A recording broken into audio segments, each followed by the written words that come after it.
Setiap makhluk Allah pasti mempunyai tempat tinggal. Dan tempat tinggal musuhmu adalah jiwamu sendiri. Maka berlarilah engkau mencari tempat tinggal yang paling aman, yakni nuranimu atau sanubarimu.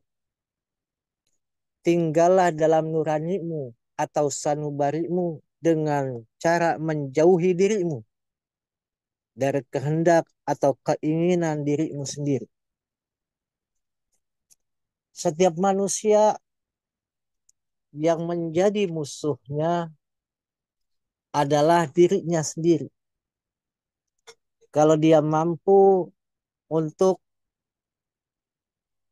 menjadikan dirinya sebagai kuda atau kendaraan yang memang bisa dikendalikan, sesungguhnya mereka akan menang dalam kehidupan di dunia ini. Maka Allah jadikan dunia penuh ujian dengan maksud agar manusia bosan, lalu cenderung pada kehidupan akhirat.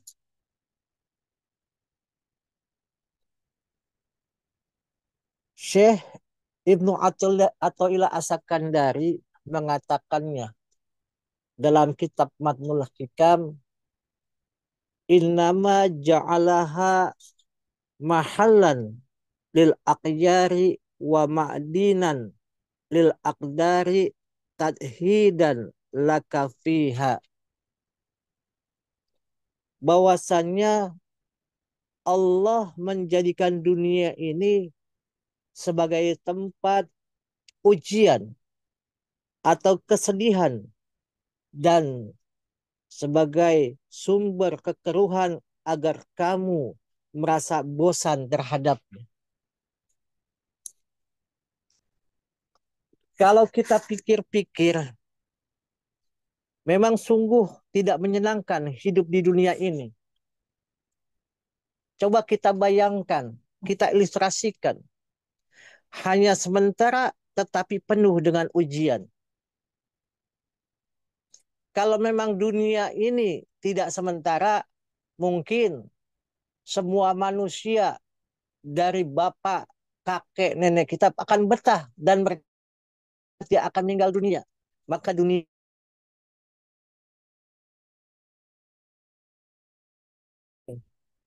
menguras kekayaannya, mengurus kekayaannya, dan yang miskin merasa susah karena tidak bisa memenuhi keinginan-keinginannya.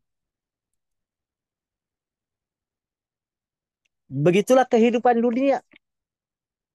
Dan memang semuanya itu sengaja dijadikan Allah demi kebaikan manusia sendiri. Yakni agar mereka lebih mementingkan kehidupan akhiratnya. Dan pada kehidupan dunianya, meskipun kehidupan dunia itu sendiri tidak boleh dilupakan sama sekali.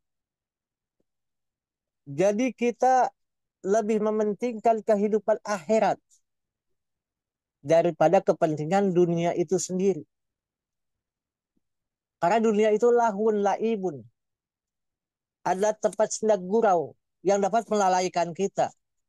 Yang hakikatnya manusia diturunkan ke muka dunia ini menjadi khalifatul fil ar agar mereka bisa membawa sifat-sifat dasar yang Allah berikan kepada mereka. Ada 4 kategori yang dapat dipakai sebagai ukuran untuk menilai kehidupan seseorang. Apakah cenderung kepada dunia ataukah kepada akhirat?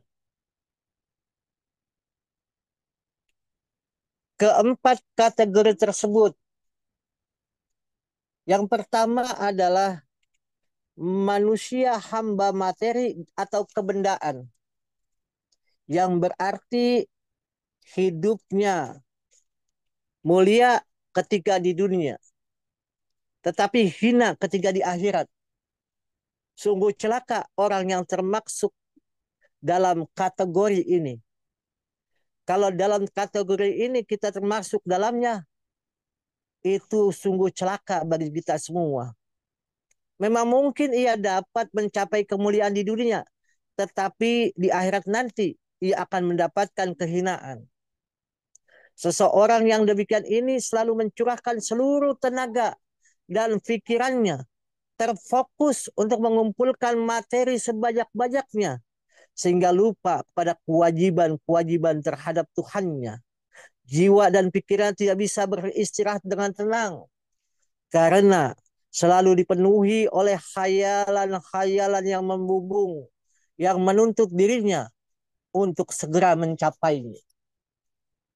Ini terjadi dalam diri kita, bahwasannya dunia itu dituntut bagaimana bisa memfasilitasi semua yang sifatnya kebendaan dalam diri kita. Maka timbullah khayalan-khayalan yang luar biasa. Selain itu juga diliputi kekhawatiran-kekhawatiran akan kehilangan benda-benda yang telah dikumpulkan dan yang begitu dicintainya. Sadar atau tidak sadar, kita itu takut kehilangan benda-benda. Apalagi maaf, benda yang kita beli itu benda yang harganya mahal, yang kita cintai, yang tidak membuat benda tersebut bisa menolong kita nanti di akhirat. Tapi kita begitu cintanya dengan sifat materi kebendaan itu. Maka sesungguhnya dia sudah tercacatkan, dia sudah terlenakan dengan apa yang Allah berikan, yang sifatnya binasa, yang sifatnya tidak abadi, yaitu benda yang dia cintai. Perasaan takut kehilangan itu menyebabkan menjadi kikir dan enggan mengulurkan tangannya untuk memberi bantuan kepada orang lain.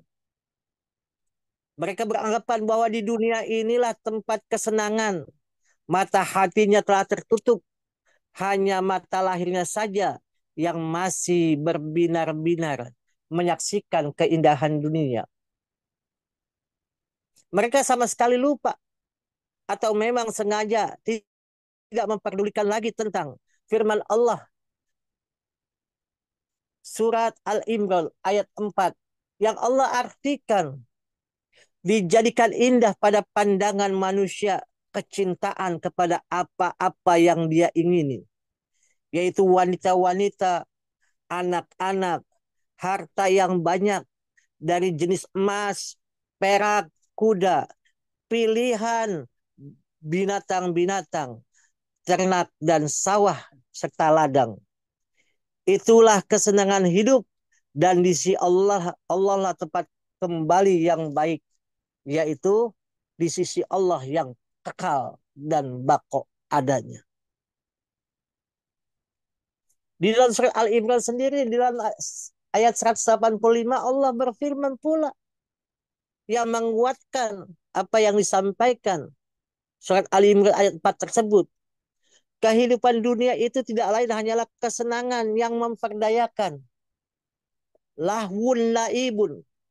Selain itu ada peringatan Allah terhadap orang-orang yang menjadi hamba kebendaan ini. Di antaranya di dalam surat Al-Quran, surat Hud ayat 15-16.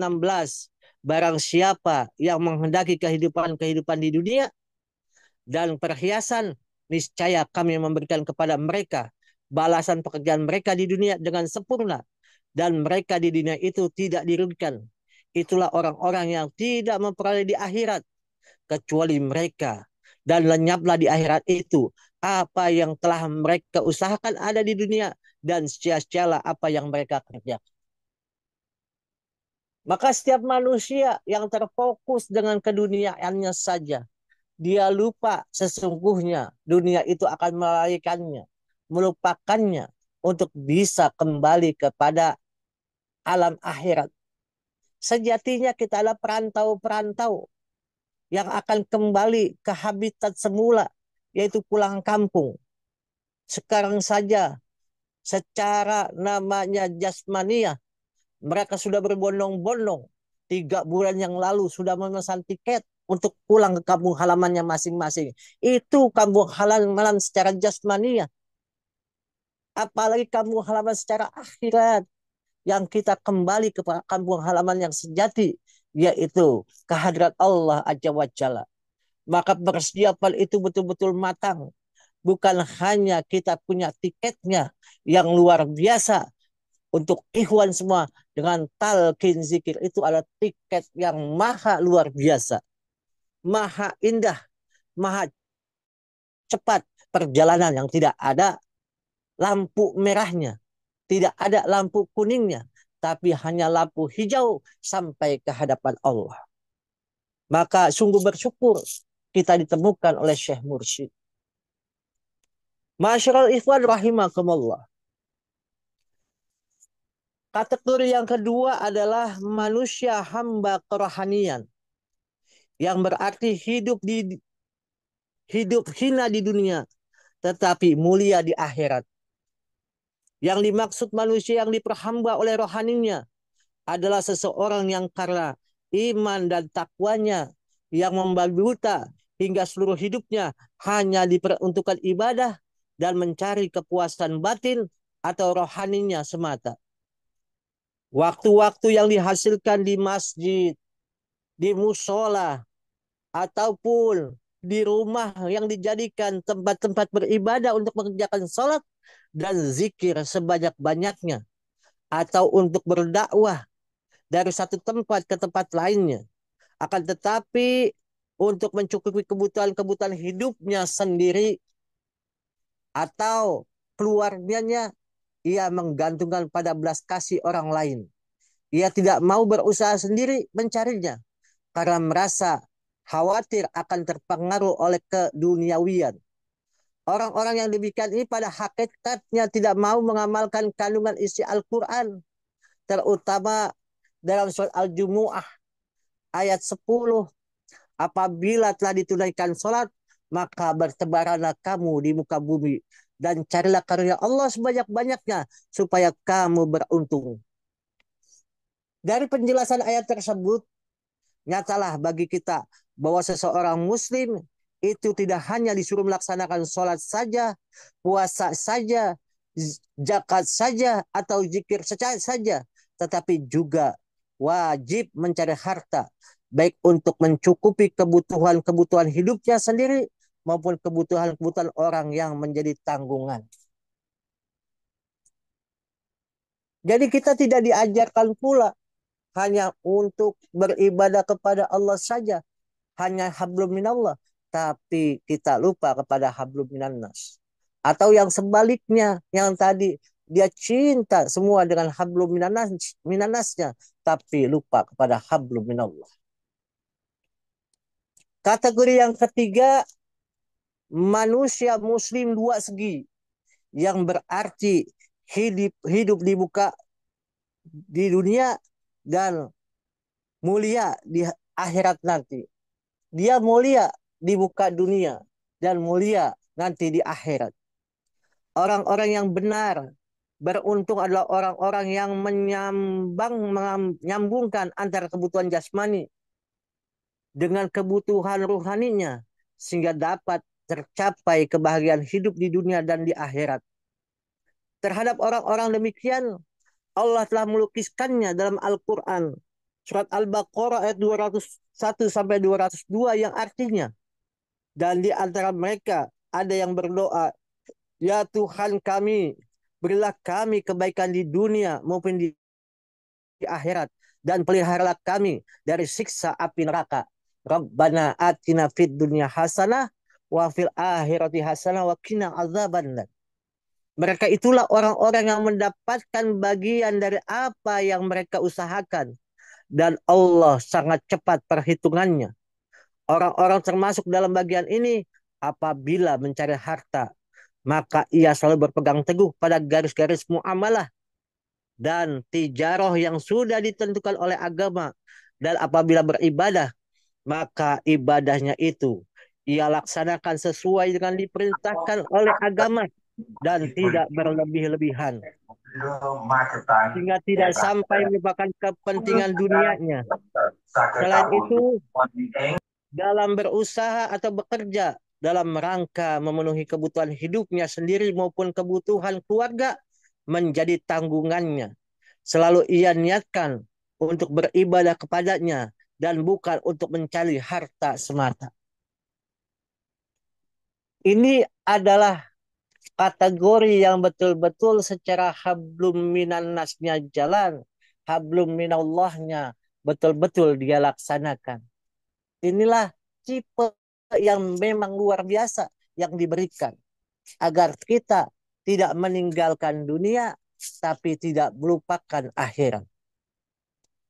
Yang keempat adalah manusia polos yang berarti hina di dunia dan hina pula di akhirat. Orang yang termasuk dalam kategori keempat ini adalah orang yang paling sial dan paling merugi. Bagaimana tidak? Di dunia hidupnya sudah susah, menderita, dan di akhirat akan lebih menderita lagi. Yang demikian ini biasanya terjadi pada orang-orang yang miskin, yang tidak sabar dengan keadaannya. Banyak sekarang orang-orang yang miskin, tidak punya kekayaan. Mereka itu mencari duit pun susah, rezekinya pun susah yang sudah ditentukan oleh Allah. Tapi dia lupa kepada Allah. Akibatnya ia menjadi malas untuk beribadah. Bahkan tingkah lakunya cenderung kepada perbuatan dosa dan maksiat. Nah, dari keempat kategori di atas kita dapat menilai diri pribadi masing-masing. Kira-kira kita ada di bagian yang mana? Di bagian yang pertama kah? Yang di bagian kedua kah? Di bagian ketiga kah? Apa golongan yang paling merugi di golongan keempat? Tinggal kita introspeksi diri kita masing-masing. Apakah kita masih betul-betul menjadi golongan yang memang yang diperintahkan oleh Allah Azza wa Jalla, yang doanya setiap orang-orang yang bersyariat tahu, Rabbana atina fid dunya hasanah wa fil akhirati hasanah wa qina azabannar. Agar mereka mendapatkan kebaikan dunia, kebaikan di akhirat, dan dijauhkan dari siksa api neraka. Dan tiadalah kehidupan fana di dunia ini melainkan senda gurau dan bermain-main. Sesungguhnya akhirat itulah yang sebenarnya kehidupan kalau mereka mengetahuinya. Maka yang terakhir kita misalkan secara puisi, engkau ibarat bulan yang bersinar karena menerima cahaya dari matahari, berputar mengelilinginya dan tak akan pernah mendekati dan pula tak dapat menjadi